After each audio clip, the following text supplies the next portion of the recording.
Mike. Mic check 1 2 1 2.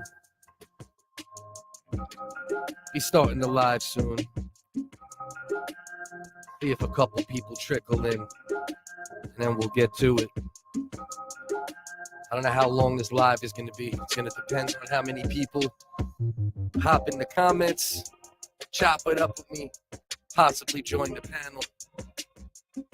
Man, what a night of fight sports that the fight gods blessed us with tonight. Man, you know what?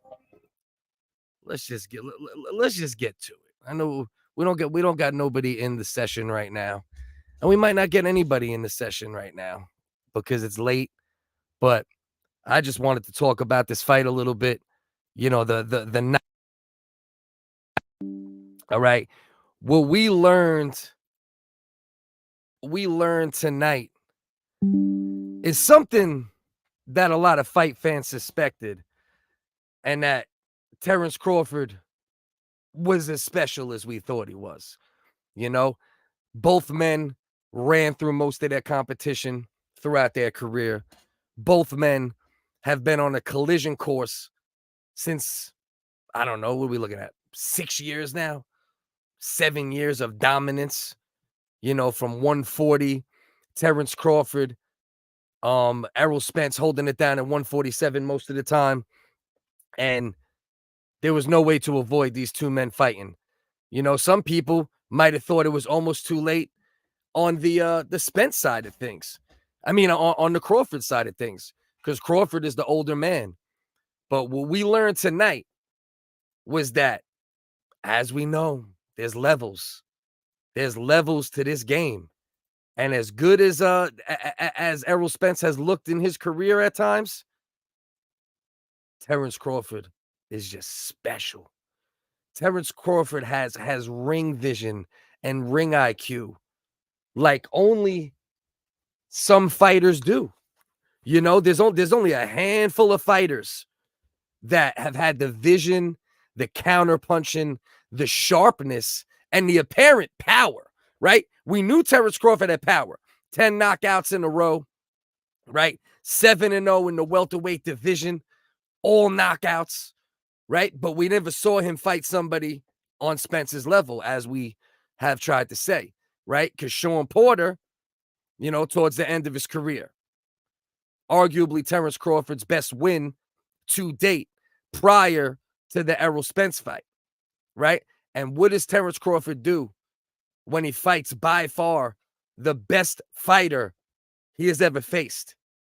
He has the best performance of his career. Errol Spence, the big fish, got turned to sushi tonight. And that just is what it is.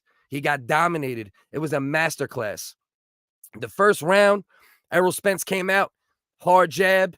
You know, Terence Crawford, notoriously slow starter. So, you know, that wasn't a confusing thing. Second round, Spence looked good most of it. A lot closer. Boom.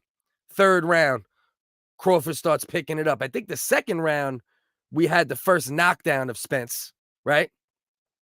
But it was a close round up until the knockdown. And then coasting. Terence Crawford coasted for 5, 6, 7. I stopped keeping score because it got to a point where I knew if Spence didn't do something big or something different, you could just see it. You could see, you know, you could just see it on Spence's face.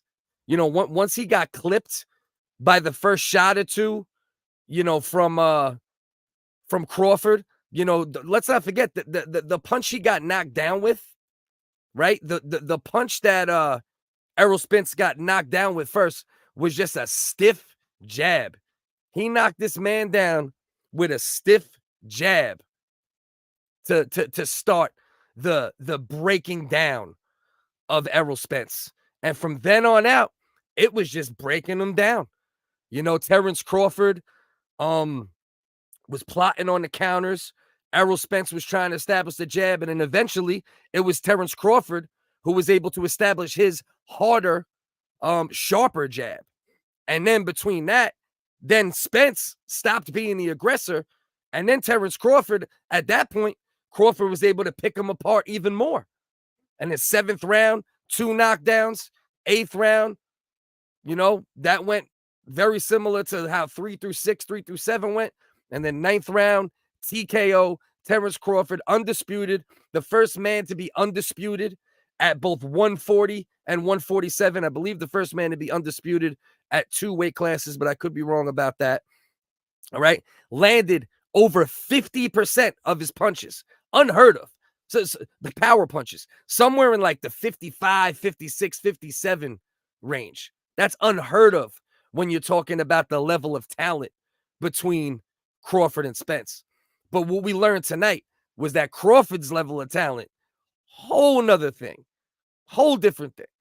Crawford is on a different level. Now, can Spence make adjustments? Can he come back in a rematch because there is a rematch clause? Of course. Spence is a great fighter. He's not Terence Crawford. We found that out tonight. We found out there's a major skill deficit between Crawford and Spence at the moment. But that doesn't mean that, Spence can't work out a new game plan. He said December. I don't know, man. After a beating like that, you might want to chill out before you hop back in the ring. Because when you take 2 guys that, you've been waiting a long time to fight, and then you put them in the ring, both of them as high level as it gets, and one guy systematically breaks you down and just destroys you like that, I don't know if you want to jump back in December. You might want to let Crawford go fight somebody else and then come back, April, May of next year. Really sit on it, pause, figure out what you want to do. Because that was just a systematic destruction of Crawford. Liza Best, I just came home from a Pantera concert. My man checking in on IG. If you're on IG, click the link in the bio. Come over to YouTube. At least subscribe. Like I said, I don't know how long I'm going to go live, but there's no way I wasn't going to go live, talk about this a little, see if anybody else wanted to hop on the panel and talk about it. Because legendary night, no matter how you want to look at it, right? Was it the back and forth fight that we expected between Spence and Crawford? No, it wasn't.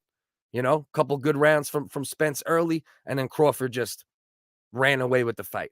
Like I said, the sharpness of his punches mixed with the vision. I mean, you could just leave him my son, who's not a boxing fan, young, doesn't know nothing about boxing. Just the eyes, the vision that Crawford was watching with, the how defensively sound he was being the entire fight. Hand up, slipping, doing the shell. Spence did not hit Crawford with any more than maybe 10, like really flush, semi on the button shots. And even those shots, Terence Crawford was able to roll with. While on the flip side, Terence Crawford, like I said, landed over 50% of his power punches. Unheard of when you're talking about these level of fighters. And I don't want to hear no excuses about Errol Spence, the car accident, or this or that. He came back from it. He's looked great in most of his fights since, especially against WHiggas. But one thing that did happen in the WHiggas fight that a lot of people pointed to was the fact that WHiggas rocked Spence a little bit, right? Daria, appreciate you checking in. I don't know if you watch fights at all, but, I used to do these often. They used to get good audiences, but I haven't done it in a while. So, probably might be 40 people on this on this live in total. 40 views even after it goes live. But you don't really see this between 2 guys at that level. At the very least, I thought if it was going to be, I was leaning more towards like possibly like a decision, maybe like a 7-5, 8-4 Crawford, but right off jump, the punch resistance wasn't there from Errol Spence. He got dropped by a sharp jab, like I said, early. Then he was getting dropped. I think he got dropped 2 times in the 7th with sharp counters, little just inside. And Terence Crawford also won the inside battle. So at the times, like, as the fight was going and Terence Crawford was dominating Spence, right? it got to a point where Spence tried doing a little inside boxing, right? Because he was grabbing a little bit, you know, he's getting beat up. And even on the inside, Crawford, he won the exchanges on the inside. Sharper, shorter, more compact, more on point. I mean, just a masterclass by Terence Crawford. I was even scared to comment because I don't want to fuck up the flow with my dumbass cartwheels, LOL. But I just had to. I'll be listening. Hey, listen, I appreciate it. I appreciate anybody. You know, we could talk about anything in a minute too. I got it open panel. I just wanted to go over a couple of these fights. I'm going to get to that in 1 minute. We'll get into that whole card. But I just want to give Terence Crawford his flowers a little more, because a lot of people, he's the older guy. Was it too late? You know, Errol Spence is the naturally bigger man. So a lot of people that don't pay attention to how sharp, because it doesn't matter. You could be smaller, right? You could be smaller, but if you have timing and vision and you could place those punches at the right times in the right spots, you become stronger at that moment, because speed plus timing plus vision and sharpness, usually you just say speed plus timing equals power, but you could take all those adjectives together for Terence Crawford, and that shit equals power. It equals power, because it's all fast and sharp and quick and right at the right moment, you know, just picking his spots. My God, destruction. I mean, I'm talking about an absolute destruction of Errol Spence. Errol Spence was bloody, beat up, bewildered, battered early. 4th, 5th, 6th round, like 4th round, 5th round, you already kind of seen it. You know, he's already bloodied up. 3rd, 4th round, blood all around his nose. And, you know, but you can even see it here. Look at Crawford's eyes. He's just waiting. He's waiting for that right moment. And he found those right moments all night.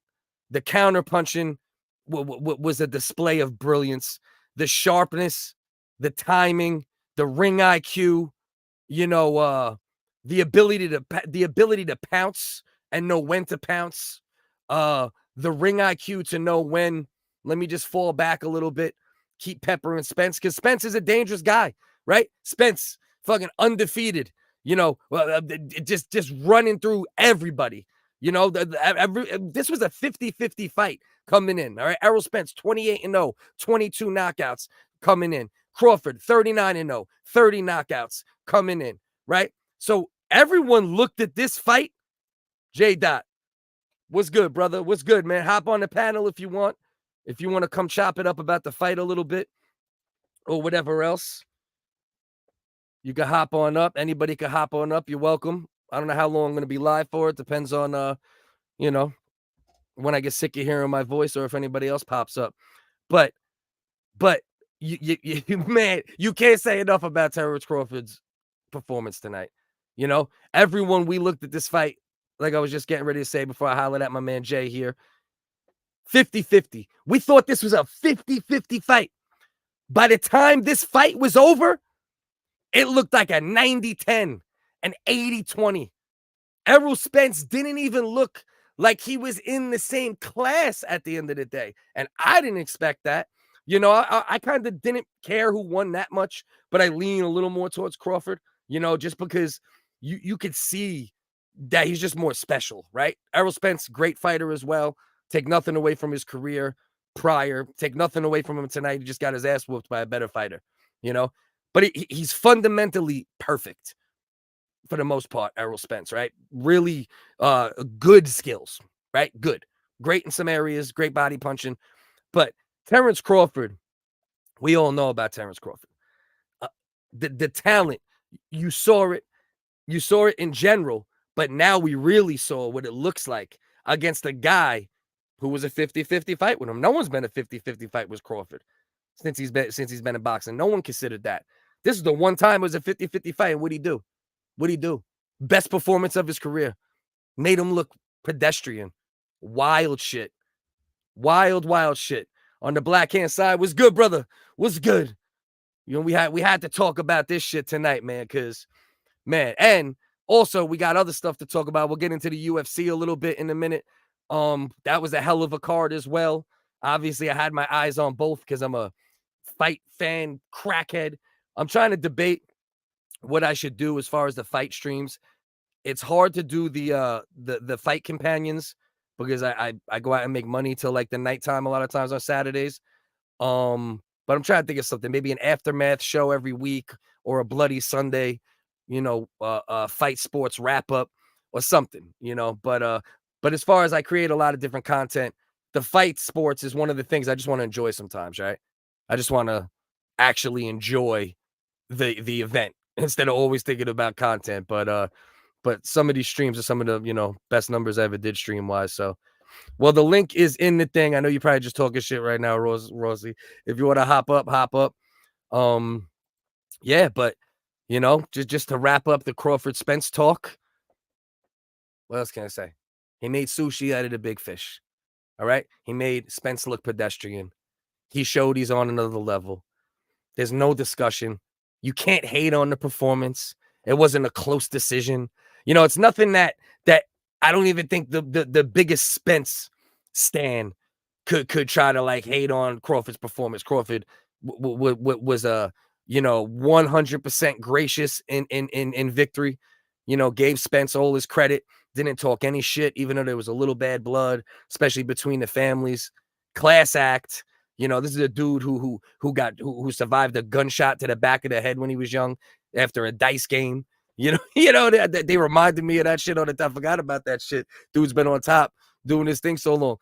So I believe he also had a daughter that passed away. So Terence Crawford lived a real life, persevered, honed his skills. Pound for pound, best fighter in the world. No discussion. In a way, yeah. We he's in the running too, in a way, especially after his win over Fulton earlier this week on Tuesday. But pound for pound, I don't want to see nobody else on your pound for pound list but Terence Crawford at this moment. And if you're not putting Terence Crawford on your pound for pound list, after that performance against a guy at the level of Errol Spence, making Errol Spence look slow and not disrespectful, but stupid in a way, right? Not stupid, but ring IQ stupid, because Terence Crawford was in there looking like Russell Crowe, beautiful mind, watching every little movement, motion, picking his shots, almost 60% power punch land. You never see it. It's unseen in boxing. Unseen at that level, almost 60% power punch landed. So give that man his flowers. Pound for pound, number one. No ifs, ands, or buts about it. I don't want to hear shit. All right. As far as the rest of the fights on that card tonight, you had Pitbull. You have my man Pitbull. He's trying to get a rematch against Gervonta Davis. Not a great performance. I doubt if he's gonna get a rematch against Gervonta after that. Nonito Donaire, salute the legend. All right. Boxing Hall of Famer. No question about it. I think it's time to walk away at this point, he didn't get washed. He lost. Unanimous decision against a guy that he probably would have smacked the shit out of years ago. I say my man Donaire, hang it up, bro. Hell of a career. Hall of Famer. Walk away with grace. You're the man. We love you. The boxing, world has nothing but respect for what you've accomplished. I think it's time to hang it up, though, Nonito. Oh yeah. If you look on my channel, I got a short where I took the grinding. Actually, on my Instagram is the better version of it. At whitest guy. Yeah. I seen that shit. He slapped the dog shit out of fucking Charlo. And from what I heard, Charlo put his hands on Caleb Plant's beard or some shit, like touched his face. If you touch a man's face, especially if you're a fighter, an actual prize fighter, be ready to fight, right? So how was Plant even able to take the little steps he was able to take to get the leverage to throw the little left hand fucking power slap, and then Charlo ain't do shit. Charlo let him walk out in the whole nine.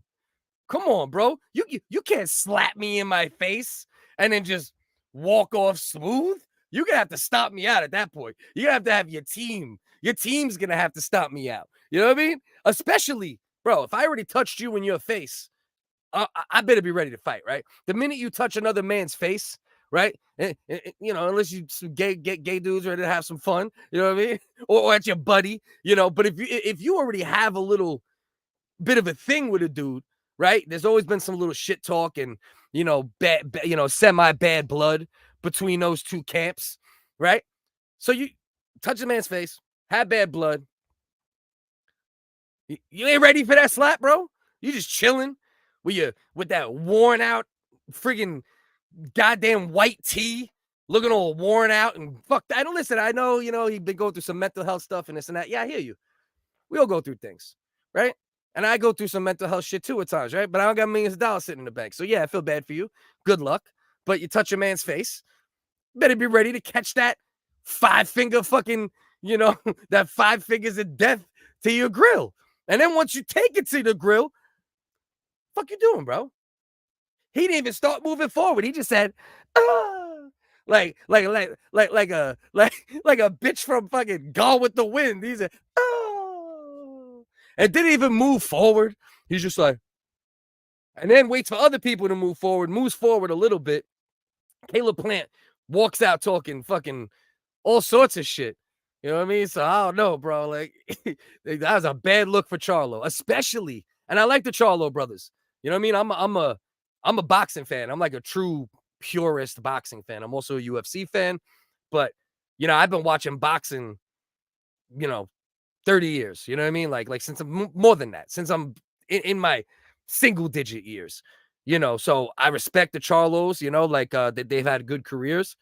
You know, they haven't done quite enough yet to be as cocky as they are, but highly talented. And now they're starting to get bigger fights, I think, and that's good. And you know, we'll see what it shakes out. But I respect them. Skill, they both got skills. You know what I mean? Both Charlo twins, right? But they act like dickheads sometimes, right? And when you act like a dickhead, you should be ready for a slap at all times. I know when I was more of a dickhead when I was young, you know what I mean? I was like, shit. I might fight tonight. You know what I mean? And I'm not even a fighter. You know, these guys are prize fighters. So what the fuck we doing out here, man? Shit is crazy. Oh yeah. That was all. But the minute I heard the slap, all I heard was the snare from grinding. You know what I mean? Go to @whitest_guy. Watch that shit, bro. I heard that shit immediately. It's like, pat, pat, pat, pat, pat. You know, motherfucker made a remix. Caleb Plant made a remix on his face. You know what I mean? That motherfucker started making fucking, he did lunchroom table beatboxing, open hand style. Yeah, that shit was crazy, bro. I seen that shit.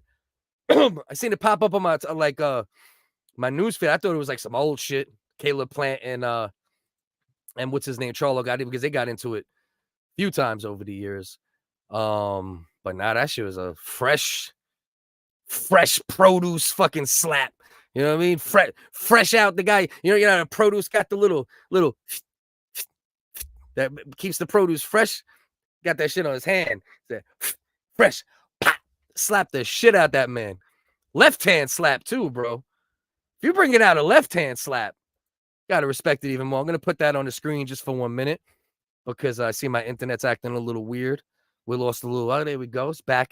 But tune in to the original WHiggas every Wednesday at 9:40. Satire, improv, reactions. We just have fun. That's the fun show. You know, I do some stuff where it's a little more social commentary driven, do the fight sports commentary. And that Wednesday, that's just the bug out show. You know, that's the Let's Get Wild. No planning for the most part. Talk shit with my man, Uncle Dusty.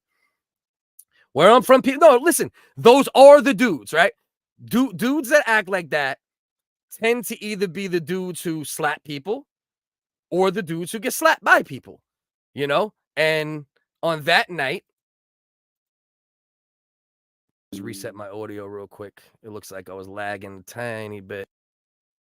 Let's see. Are we lagging? How we looking? Might be a slight lag, but that's okay. I'm not too concerned with it. But yeah. That's how it goes, bro. Like the Charlo brothers are like dudes that act like that arrogant at times, or you know, those are the dudes that get slapped, and they're the dudes that slap sometimes too, though. Like I would have respected it. Listen, if you're gonna be that way, it's okay. You know, be arrogant, be extra, but then have your hands ready, or be ready to respond. Right? One of those two things have to happen. Otherwise, shut your fucking mouth. You know, because Caleb Plant Some people don't play that shit. And who plays getting their face touched, bro? My kids touch my face if I'm not in the right moment. I'm like, chill, what the fuck y'all doing? You know? So imagine. My brother, I appreciate you, bro. I appreciate you very much. Just keep in mind, the Wednesday show, if you tune in for that, it gets wild. But remember, it's fucking comedy. It's satire. Love is love. Jokes are jokes. But I'm sure you understand that. Seem like you understand that. You know what I mean? But I appreciate you, bro. And that's why it's like I was thinking about going live. Then I was like, maybe I won't. But that right there alone, if this stream gets 30 views and I have a bad showing because I didn't plan the stream or whatever or promote it really, that right there is worth it alone on a black hand. I appreciate you, brother. A Bloody Sunday show would be good. Maybe not every Sunday. Just that's what I'm thinking. I'm thinking I want to try to find a way to integrate the fight sports commentary more because even though I really do just like to watch the fights and I don't like to like think content all the time, when it comes to the fights, it's also something I'm always paying attention to. So like the knowledge is always there. So it's easy for me to just go live and talk shit without much planning anyway. Silk Nice, my IG brother. Go follow my brother Silk Nice on Instagram. He got a funny ass Instagram. Let me just take a peek at the Instagram right now and see if anybody's over there. Got a few people popping in and out. Nobody's on it currently. Charlo looked mad weak for that. My man, Mr. Always wants to be hunted. Okay, Mr. Always wants to be hunted on Instagram. Said he looked weak for that. He looked very weak for that. And that shit was embarrassing, right? Getting slapped is one thing, right? You could get slapped. Anybody can just get slapped at any moment if somebody catches you off guard. But getting slapped and not doing shit in a worn out white tee that looks like you just spent the night at somebody's house. Yeah, it's a little different. You know, it's a little bit of a different thing. So anyway, UFC, goddamn Spence Crawford ended early. So I got to really lock in on the most important fight of the night, the Justin Gaethje, Dustin Poirier fight. And it was a good fight. Both men will go, you know, pretty back and forth. And then Gaethje, bang, the same leg kick, pretty much almost identical to the leg kick that Leon Edwards put Usman into to the damn astral plane with. Boom. And it was a little bit blocked. And you know, so if that was an even cleaner kick, I mean, Poirier was laid out for a couple minutes just from the kick, right? And then he also laid down for a couple minutes after he got his bearings, like, oh shit, goddamn. I got knocked the fuck out. You know what I mean? But of course, class acts, both men. This was for the BMF title tonight. You know, only the second time there's been a BMF fight. You know, obviously the first one was between Jorge Masvidal and Nate Diaz. Masvidal worked over Diaz in this fight, got the TKO. And obviously Gaethje and Dustin Poirier, they have fought in the past. Poirier won that first fight by knockout. Gaethje was doing some real good work in that fight as well, chopping down Poirier's legs. Looked like Poirier might be done from the leg kicks at one point in the first fight. And then Poirier came back, that crisp, hard punching, you know, not particularly fast, but just always on point, you know, and knocked out Gaethje. So the rematch for the BMF belt, good fight up until the moment, boom, Gaethje to sleep. And I'm not like Poirier, you know, we've all seen Poirier take losses in the past, right? You know, Conor knocked him out years ago and he's taken other losses. But goddamn, bro, Gaethje knocked him out. You know what I mean? Like there's knockouts, like the Spence Crawford, that was a beatdown, right? That resulted in a TKO and a knife. This shit right here was just one, just lightning, perfectly placed, still with the hand up, put him to fucking sleep. You know, that was crazy. I wasn't expecting that. I was flying high off that Crawford Spence joint, going crazy. And then I'm like, damn, so let's watch this shit. And boom, that shit happened. I'm like, God damn. You know, one thing I will say though, is I wish that boxing and MMA would put their rivalries aside for nights like this.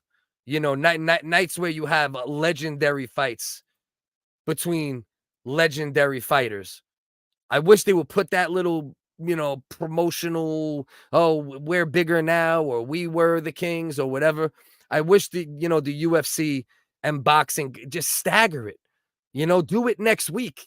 Because now, because of the fact, there's a lot of people who are fans of both boxing, especially big fights, right? In this day and age, the UFC has way more casual fans than boxing. I mean, it has way more diehard fans than boxing. So you have more people who watch everything. The prelims will start at 7 p.m. Dudes will be watching every fight, 14, 15 fights in a row sometimes. And I'm one of them dudes at times, right? And then you have people that are diehard boxing fans like me, and there's still some of them. But then you have the casuals. And that's where boxing fans show out more. So whether it's pay-per-view numbers, whether it's stolen streams, whatever it is, you get a lot of people that only watch the Crawford Spence kind of fights. So it only hurts the fighters.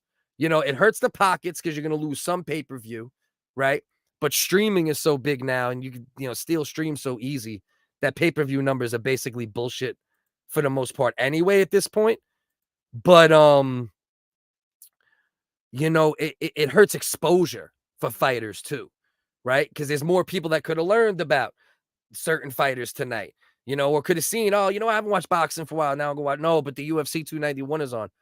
So I feel like it only hurts both sports that they hold, the big events on the same night. I wish there was, the powers that be, the Dana Whites and the Al Haymans and the fucking, the Eddie Hearns of the world could all like get together and, figure out a better way.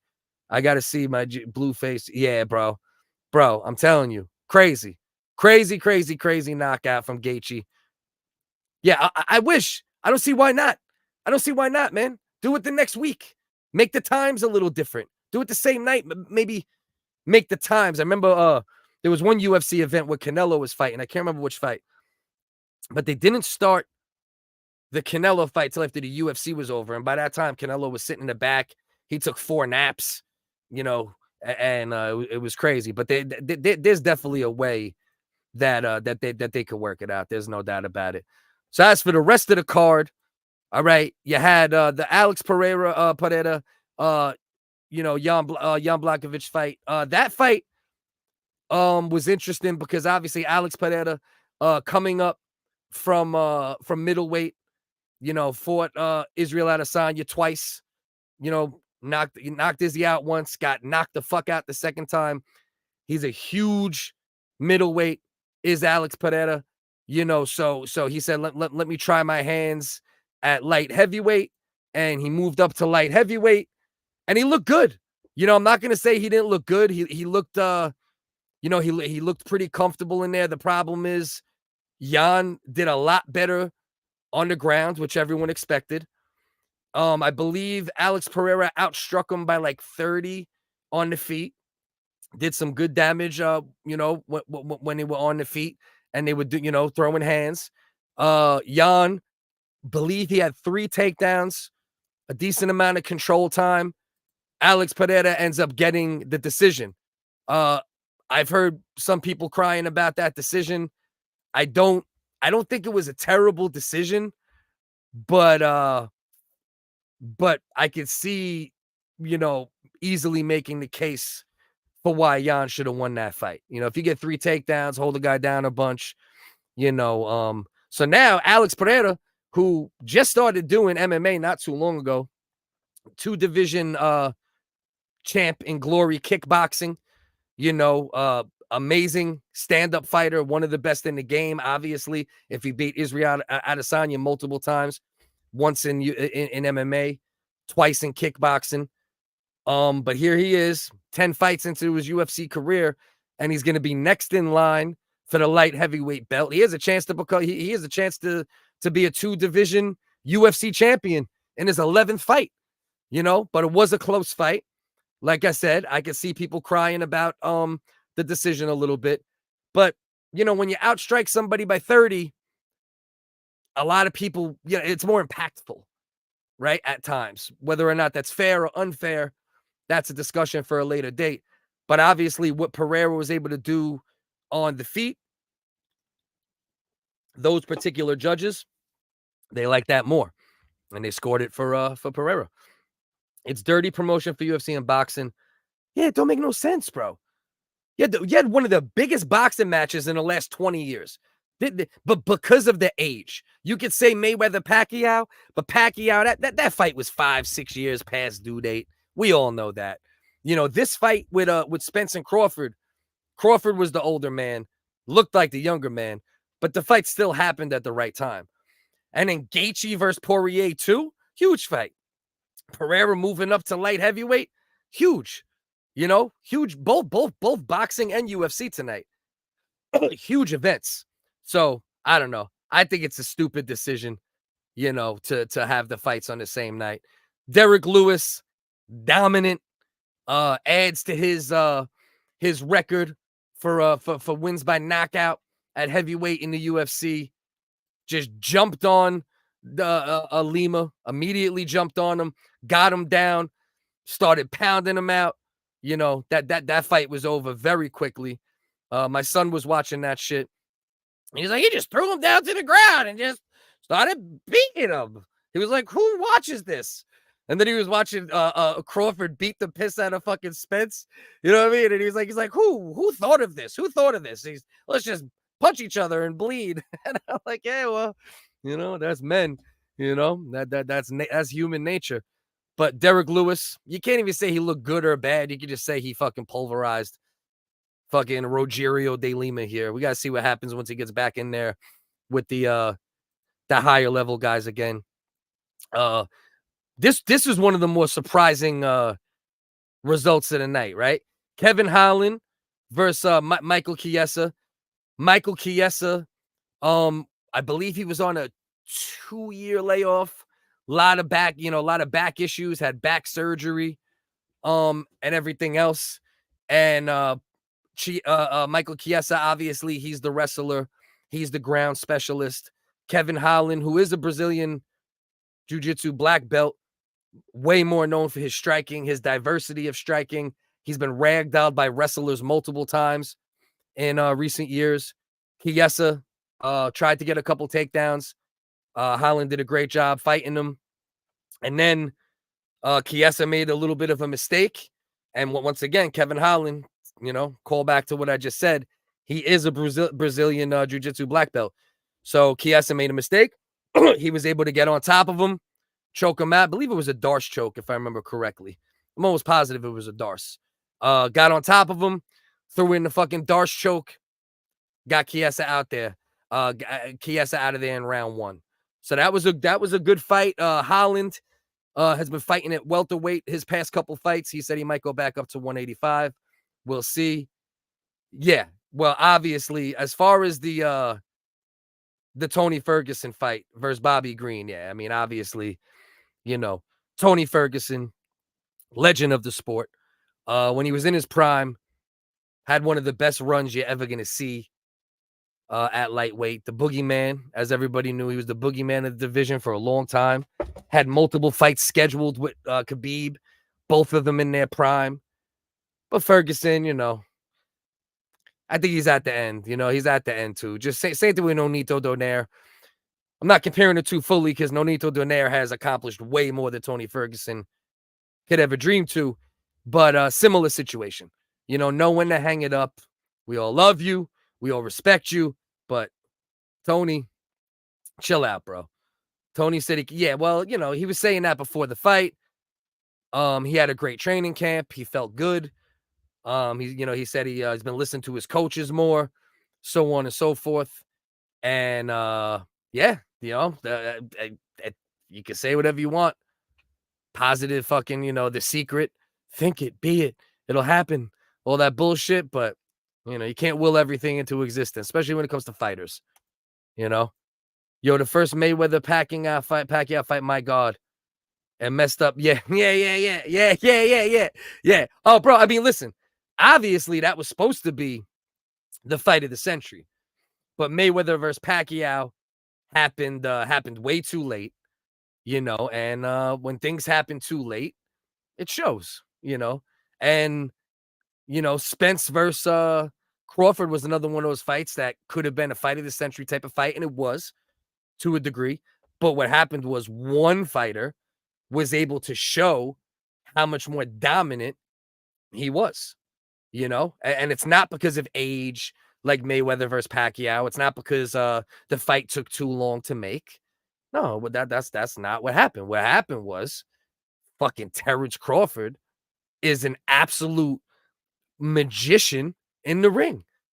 And there's levels to everything, you know, anything competitive, anything artistic, there's levels. And tonight, Terence Crawford just proved he's just in another echelon. So, you know, the question is what could be next for Crawford at this point? You know, so at this point, he's probably gonna have to start chopping down the young boys, you know. Now it's time for, you know, for Crawford to maybe give Jaron Ennis a shot, maybe give Virgil Ortiz a shot, you know, Stanios, the Lithuanian kid, you know, beast, you know, like it's at the point now where all the OGs of welterweight, you know, from this generation, right? The Porters, he's retired. The Thurman, that's a fight that's very interesting. Even though Thurman hasn't looked like the Thurman of old in recent years, that actually might be one of the ones I would lean to because I want to see now who is definitely the best of this generation of welterweights, right? Terence Crawford already proved that he is and that it's his generation. But there's a Thurman who never fought Spence and never fought Crawford, right? He fought Porter. He beat Porter. He beat Danny Garcia. You know, he lost to Pacquiao, of course.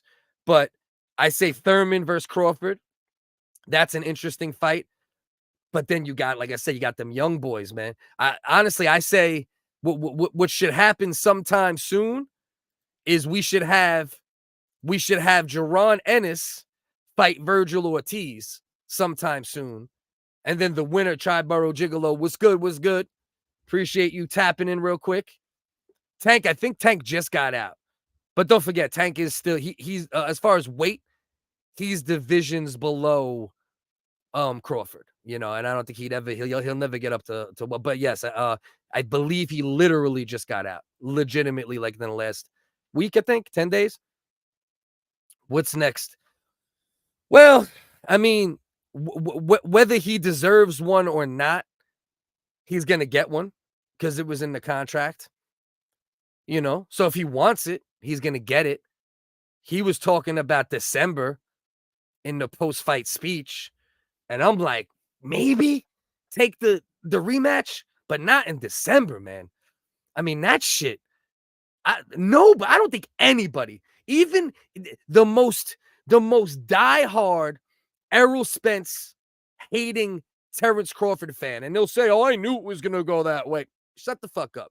Even the most diehard Terence Crawford fan that can't stand Spence or his fans have been arguing on Twitter and Facebook and all this bullshit all these years. Nobody thought Terence Crawford was going to put that much of an ass whooping on Errol Spence. You know? So, yeah, there's a rematch clause, but do you want to take that rematch immediately? Do you really want to do that, Spence? Why don't you chill out? You just got into another car accident in the ring with Terence Crawford, right? Chill out. I say May, April. See how you feel over the next, you know, chunk of time, whether it's work in the gym or a tune-up fight, right? That you could go back in, bust somebody up, build your confidence back up, and then maybe April, May rematch. Maybe Crawford takes one in between if he chooses to, you know, and you either take one in between, build your confidence back up, Spence, or just be in the gym, be a gym rat, watch that tape, and try to figure out an answer for Terence Crawford, which no one's been able to do. And now we know that Terence Crawford's skills are exactly where we thought they were. We thought they were there. The eye test didn't have the biggest, you know, the wins off the best over the best competition. But now we know his skills are exactly where we thought they were. You know what I mean? So I don't know. I judging from what I saw tonight, man, I like, could you see? I can see them fighting 10 times and Crawford winning every time. It might look a little better in some of those 10, but it didn't even look like they were on the same level. If you didn't know if you were a casual fan, super casual, and you were at a buddy's house, the fight was on, and he was like, yo, check this shit out. It's one of the biggest fights in the past 10, 15, 20 years. Watch this fight, man. Telling you, 50-50, nobody knows who's going to win. And then the fight comes on, from the second round on, you'd be like, bro, you a fucking liar. Who is this Spence dude? I mean, that's how bad Terence Crawford made Spence look. And I'm still, I can't believe it. And I'm a Crawford guy. I'm a Spence guy too. But I was a little, little more in the Crawford direction. Mayweather kept saying Spence needs to move up in weight. Yeah, I think that's valid to a degree. It's not valid on why he got his ass whooped to that degree.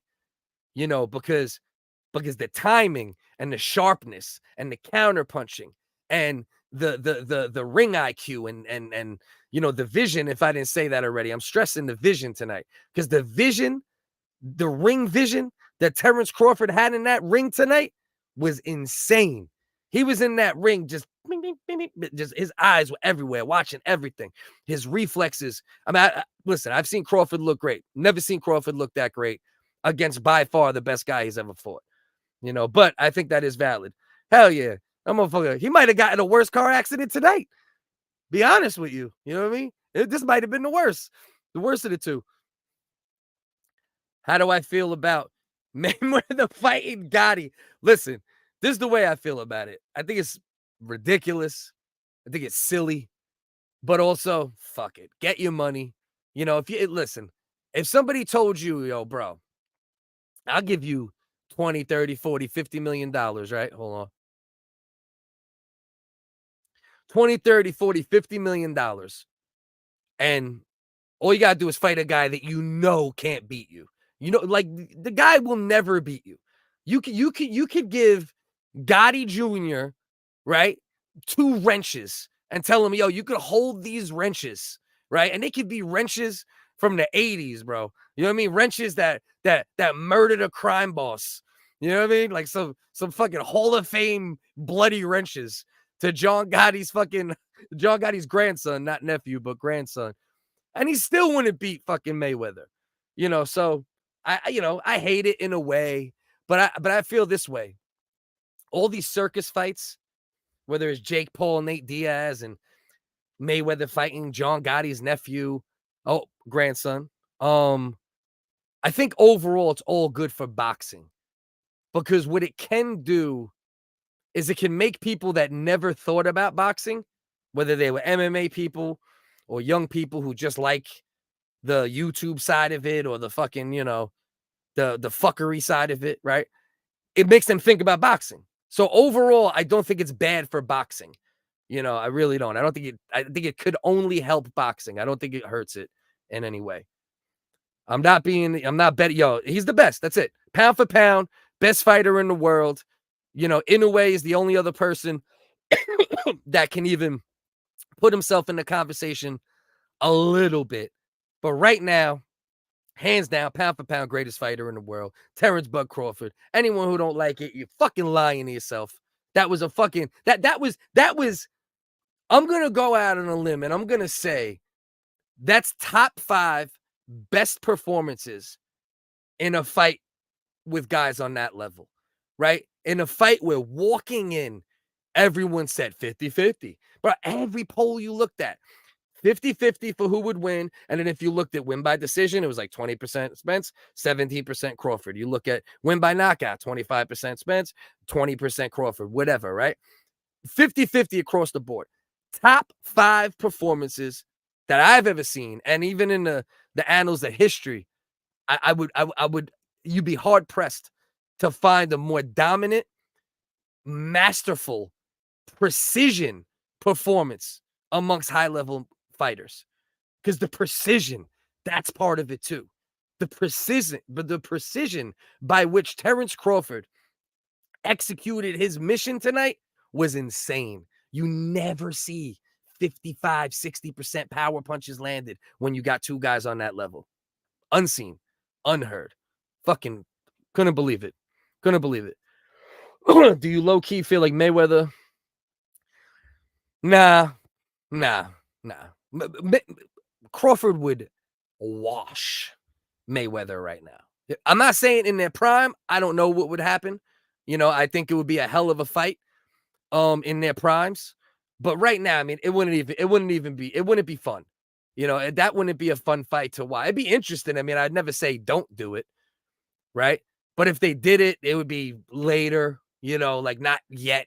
And it would be probably a fucking, what do they call it? Exhibition fight. But on the low, you're probably right in what you're thinking because Mayweather's always thinking like that. This guy's a competitor. This guy, the greatest of his generation, no matter what you want to say about him. Pacquiao and him were the ones greatest of this generation. Yeah, of that generation. Spence and fucking Crawford, they were in the running for this generation. Crawford is the greatest of this generation.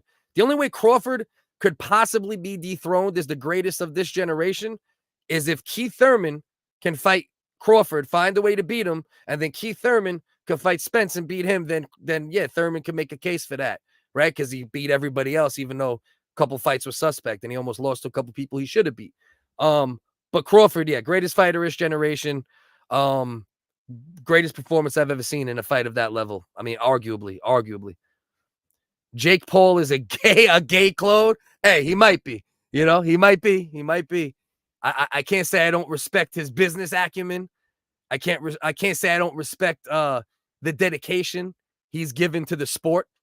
The past 3 years, 4 years. So, but yeah, he's probably also a gay clone. Yeah, it makes sense.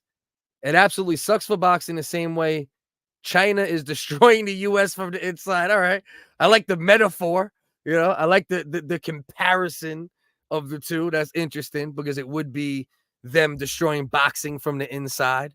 But the U.S. also destroyed itself in the past 20 some odd years because while the U.S. was bombing countries and destroying countries and rebuilding them, China was building bridges and infrastructure in all different countries and making deals with them where they profited off the industry that China. That's really, anybody who really wants to know why China is now where they are and why we're where we are, just, look into all the infrastructure deals and road deals and things like that China made with countries while we were bombing. It makes me feel like maybe Mayweather. Yeah, there's some people who say that. Triborough Gigolo agrees with you on that. There's some people who think that way, that Mayweather has overspent. But I don't know, man. That man's made so much money. I can't see him being broke, man. I think Mayweather's making money for his grandkids at this point. That's what I think he's doing. I think he's making this money, and I think he's putting it away for the next generations. But I could be wrong. Triborough says I'm wrong, at least before I said what I said. Nah, I'm not big on betting. I do it occasionally. I probably should for fight sports because of the attention I pay to it. But nah, I'm not a big betting guy. I don't have good enough luck for betting. No matter how much I know about something, my luck will just beat that. Oh, you did all these metrics? Oh, did you, motherfucker? Yeah. And then bang. Also China. Oh, yeah. Of course. You already know. Did you see the big UFC? Oh, yeah. I talked about that a little. To summarize, well, you know what? Let's bring my man Reggie on. Maybe we'll talk about that a little bit too. Reggie was good. What up? I just jumped on to talk about the Spence versus Crawford and UFC fights, man. What's going on? Hell yeah, brother. Nah, same shit, man. Figure I'd go live for a little, chop it up if anybody wants to pop on, Wow, man. You know what, man? That fight, you could definitely, in regards to Spence versus Crawford, that fight was definitely 5 years overdue because Spence, he looked flat, man. I don't think he should have stayed at that weight that long, man. He really hurt his career just staying at that weight and being inactive. I don't know. He had nothing on his punches. He looked slow.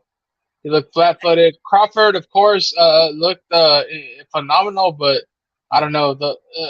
I don't know. It just felt too clear to me that Spence was compromised just from the first round, and it's still a good win. It's just I don't know. It was just weird. This fight should have happened 3-4 years ago. Yeah, I'm gonna say 5. Yeah, I'd say probably more like in the 3 range. Yeah. 3. Yeah, 4 years. it would have been better. It would have been more competitive. It would have been better. This Yeah. Spence, before the car. I know a lot of people want to bring that up, but Spence before the car crash, that's around 3 years, and I definitely guarantee that would have been a different fight. That was, you know what? Also, I'd like to add, this is matchmaking and long layoffs and Spence. Oh man, this guy got built up the wrong way, man. Whoever his promoter was, they built him up the wrong way. Not enough Spence, fighting and not enough consistent good fights and not enough fighting in general. yeah, but Spence, I mean, Spence has definitely fought better competition than Crawford. Spence definitely looked, arguably his best performance might have been against WHiggaz, and that's post car accident. He looked terrible. He looked terrible in that fight. So tell me his best performance against a high level guy aside from Kell Brook. I'll give you Kell Brook or WHiggaz. Those are the two, in my opinion. No, he looked terrible against WHiggaz. He looked terrible against WHiggaz. He got rocked. He got rocked against WHiggaz. WHiggaz is not a puncher. Terrible, but that don't make you look terrible because you got rocked. He looked flat in that fight too. I think his best performance. But no one's ever done that to WHiggaz, though. You can't take away that no one's ever done that to WHiggaz. WHiggaz has like 5 losses. He's fought no ones. Who has WHiggaz 5? That's not true. No, you got to slow down. WHiggaz had a couple losses early in his career. Yeah, and then he built back up. I know his story. Well, he fought Manny Pacquiao 43. You're gonna hype up Manny Pacquiao 43. You're gonna hype up Manny Pacquiao 43. I'm gonna hype up that he beat Crawford years ago and Crawford got the win. In amateurs, no. In professionals, Crawford won a decision that most people think WHiggaz won. WHiggaz fought Crawford in the amateurs, not in the pros. I said Porter, bro. Porter. Porter's another guy I really don't rate. I saw Porter lose to Julio Diaz fucking years ago and rob him. I seen Porter go life and death with who was it? Yeah, it was Diaz. He won like, bro. I've seen Porter fucking. I don't think I've ever seen Porter win a significant fight. I remember that WHiggaz fight. He fucking had to cut. He had to shave his head to make weight. Act like Porter didn't have a good career. You sound crazy right now. Who did he beat though? Tell me who Porter beat. Look. I think you're misunderstanding what I'm saying. They're not bad fighters, but who did they beat? You know, a lot of these guys, especially right now in American talent, the talent pool in boxing in general, guys just don't fight enough for us to know who really is good. You know, it's and then what? Spence's best wins are what? He didn't even fight Thurman, man. Come on, he didn't even fight Thurman. That would be the only other guy that Crawford could beat, you know, from and Thurman shot, dude. Thurman has been shot since before Pacquiao fought him, bro. I agree, but you still got to beat him though, because he's the last guy that's from this class. But it's a weak era though. You have to admit that though. It's a weak era, and nobody fought each other when they should have. It's weaker than the era before because we got spoiled with the fucking Pacquiao, Cotto, Mayweather, Mosley a little bit towards the end, you know, because he's still from the De La Hoya era, really. But we definitely got spoiled with the era before. I wouldn't say it was a weak era. I say there's 2-3 real standouts, and then there's a lot. That's a weak era. That's a weak era. I don't know. People. I've enjoyed welterweight in the last 6-7 years. I don't know how people. You know? No, I haven't because this fight took 5 to 6. I mean, dude, I watch boxing a lot. And the welterweight has been the most. How old are you, if you don't mind me asking? 30. 30. Okay. I was just curious, just like, you know. Yeah. So you saw a couple generations. I'll give it to you. You know what I mean? I can't take it away. You know what I mean? Yeah, the welterweights haven't been fighting each other in a long time. Dude, people hype up Danny Garcia. This guy, Danny Garcia, lost to who's the guy he robbed in Puerto Rico? What the fuck was his name? Mauricio Herrera. It's like, what the fuck, man? Like, what? Who did he beat? Who did he? I think he fucking. Did he beat Matisse? I think he beat Matisse, but like at 140, dude. At 147, it's like this guy's just a punching bag. Garcia is definitely not a bum, but he's not special. I didn't say he was a bum. but he's Yeah. not. He's just a gatekeeper at Yeah, welterweight. but bro, if you really think about it though, you could take any era you want for the most part, aside from like, you know, like the 80s welterweights, right? And that No, I era. can And say, no, listen, let me finish though. What I'm saying is most eras have a few special guys and a bunch of really good guys. That's I don't most know eras, when Oscar and you Trinidad know? fought, it was way better. There were way more guys, and that was just like Okay, what name how 15 many years ago. special guys. Name all the special guys from that era. Trinidad, fucking Oscar, Shane Mosley, Vernon Forrest. Vernon Forrest, Uh, getting crazy with special with Vernon Forrest, in my opinion. I think he was really really, he good. beat Shane Mosley, right? Didn't he Yes, fucking? he did.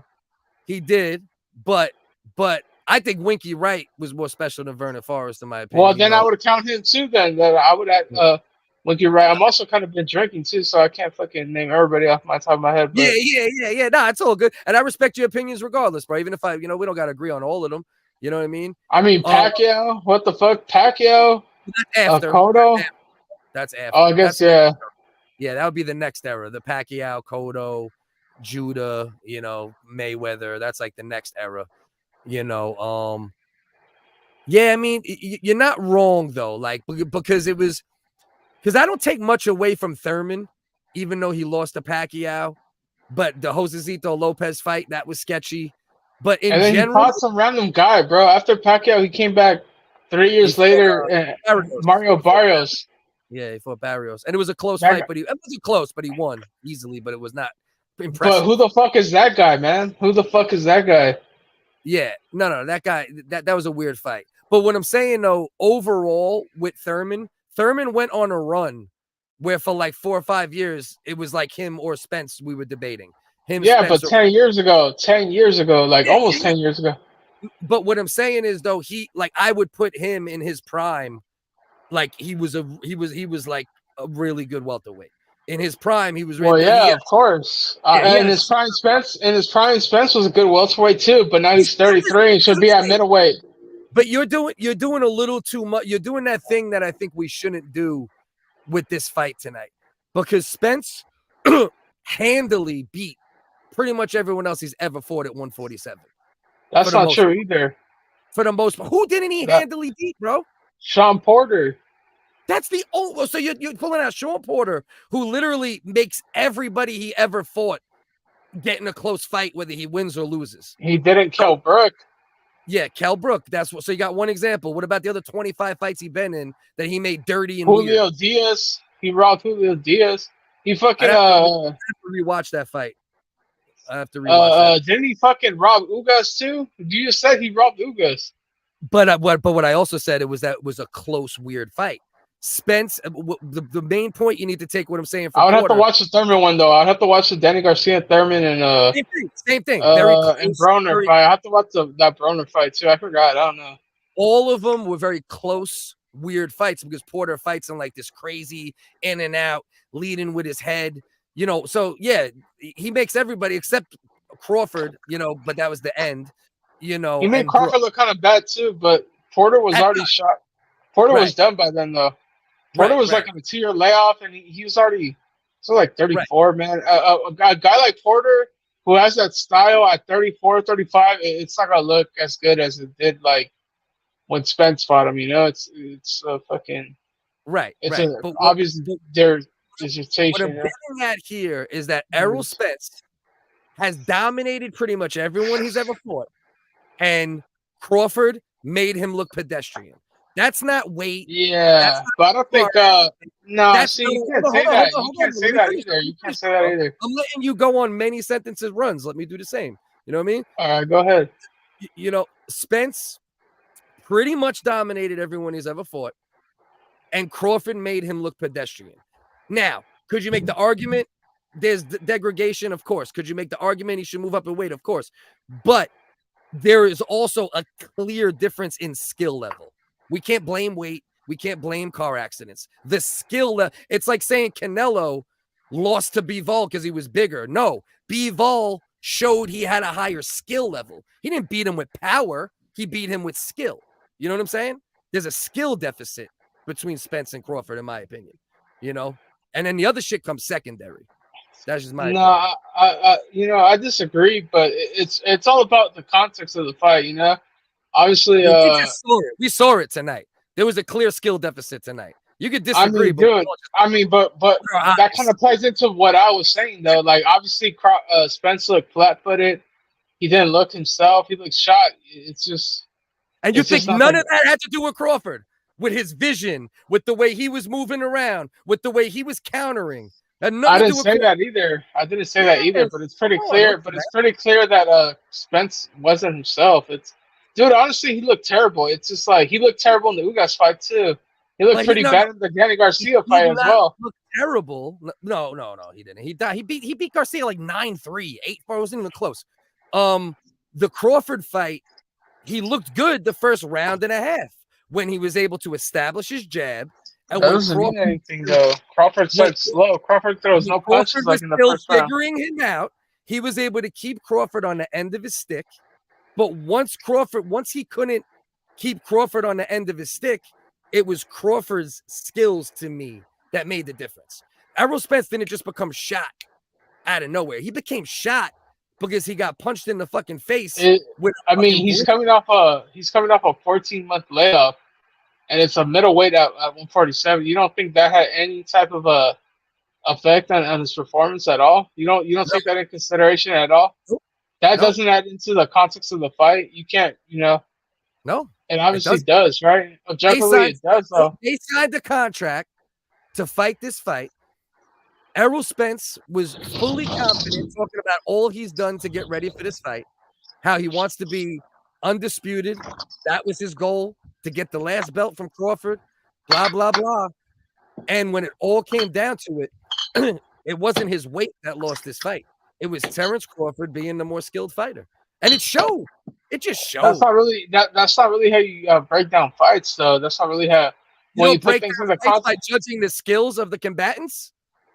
I mean, you have to add things into context. That there's, you have to build in excuses. You got to build in some excuses for people. Well, those aren't excuses. Those are just part of the game, bro. You don't go into, obviously, if you have a guy that's big for the division, you take into consideration, I'm gonna bet on this guy because I don't think this guy can make the weight any longer. That's pretty, that's logic. That's just common sense. What did he fight his last fight at? What did Errol Spence fight his last fight at? 147, almost 2 years ago. What did he fight his fight at before that at? Well, exactly. You're adding to my point. This guy, he started in the amateurs. He's a welterweight. He was fighting in the amateurs. He was fighting in the amateurs. He was fighting in the amateurs at 165 and built a career at 147. He obviously stayed there too long. He looked terrible tonight. He was flat-footed. Like I said before, Crawford won. Crawford. Errol Spence is flat-footed for the most part. He's not he's not an on his toes bouncer. He's flat-footed for the most part. What do you think? He's Terence Crawford? Do you think he's Pacquiao? Bro, no, bro. It's not. Look, I feel like you're taking it. I don't know. You want it to be one way or the. It's not. Boxing isn't. Boxing shouldn't be taken into extremes. I'm just telling you that I take into consideration the context of the fighters going into this fight. Crawford is older. So you're putting more weight on the pre-existing factors than what we saw in the ring. To me, that seems like a flawed way to look at it.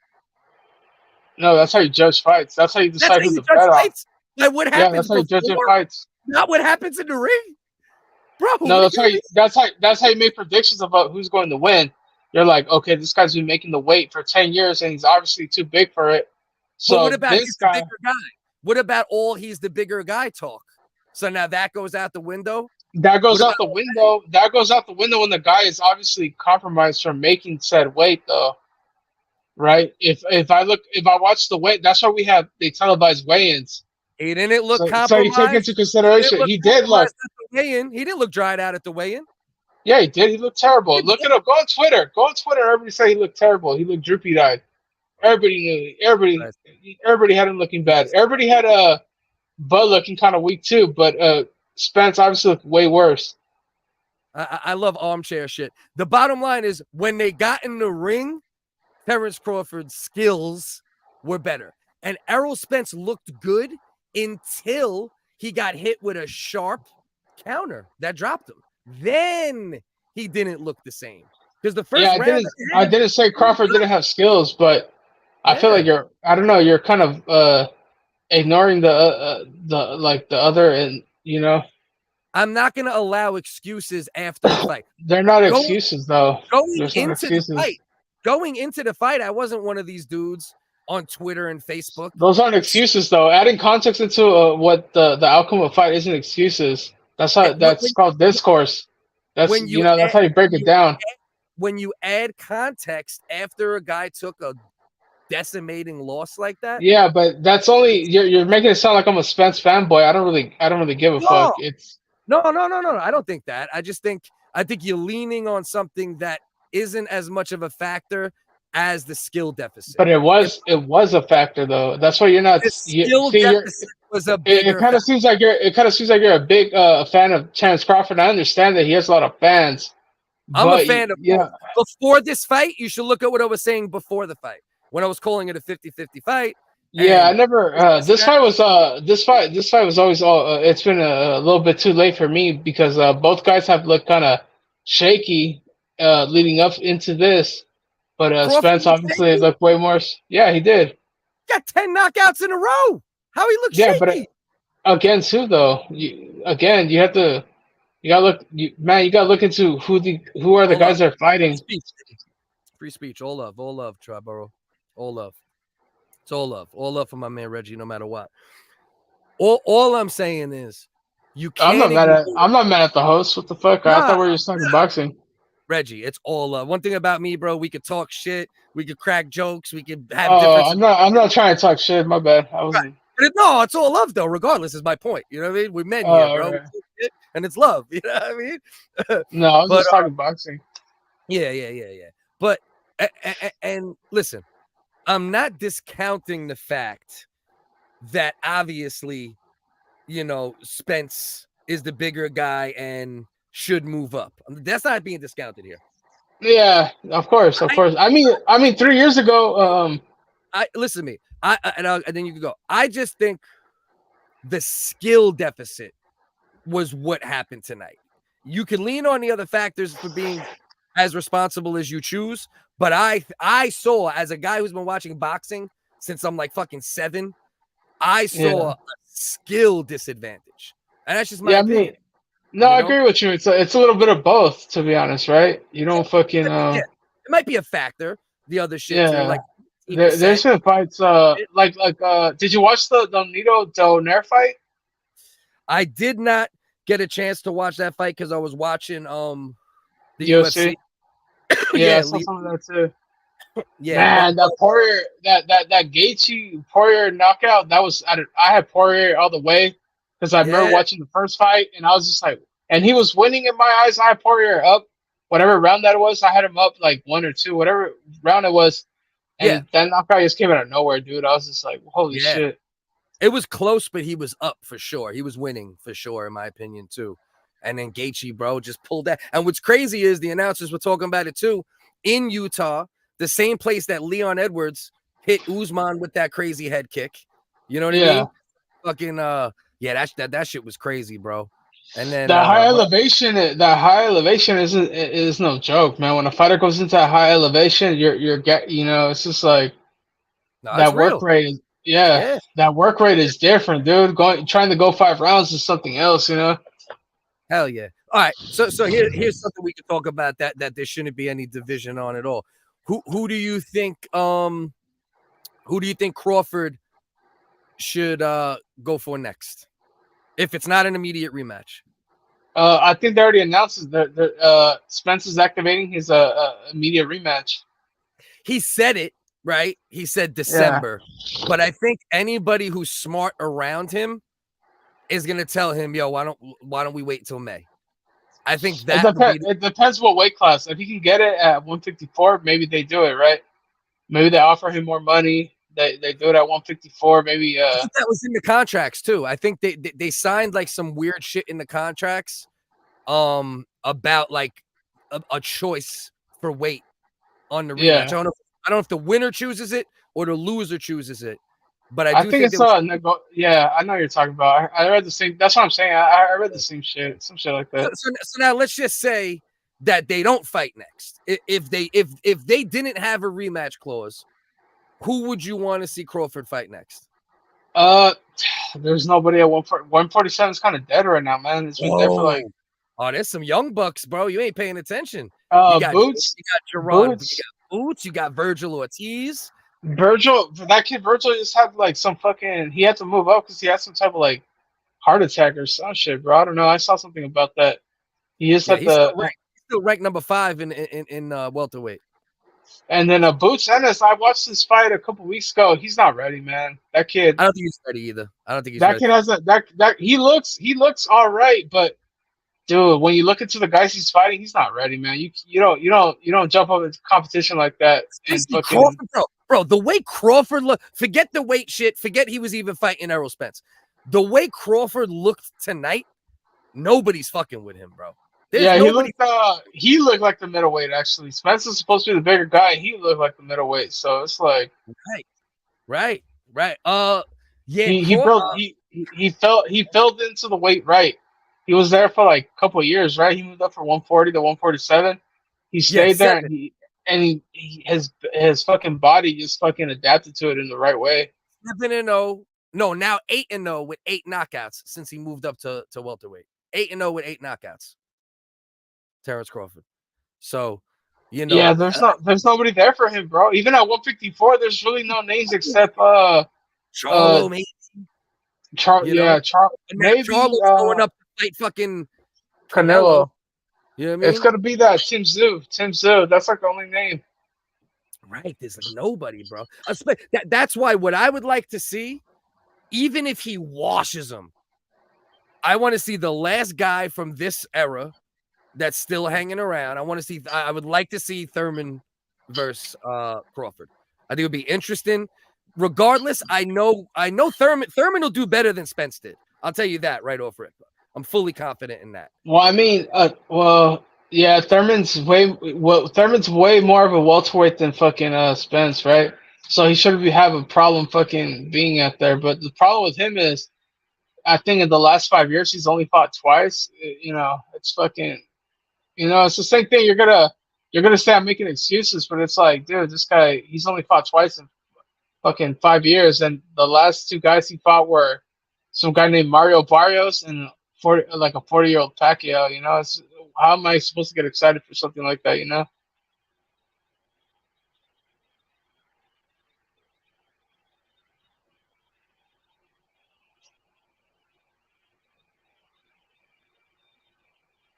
Hello. Oh, I guess fucking focus fell off. Can Devontae move up to weight? No, man. Gervonta Davis hasn't fought anybody, dude. Gervonta Davis is 30 fucking. I think he's 30 years old and he's never fought anybody. He fought a prospect who was known for Instagram. That's a ridiculous question. Gervonta Davis is a fucking 130, 135 pounder, bro. Why would he move up to 147?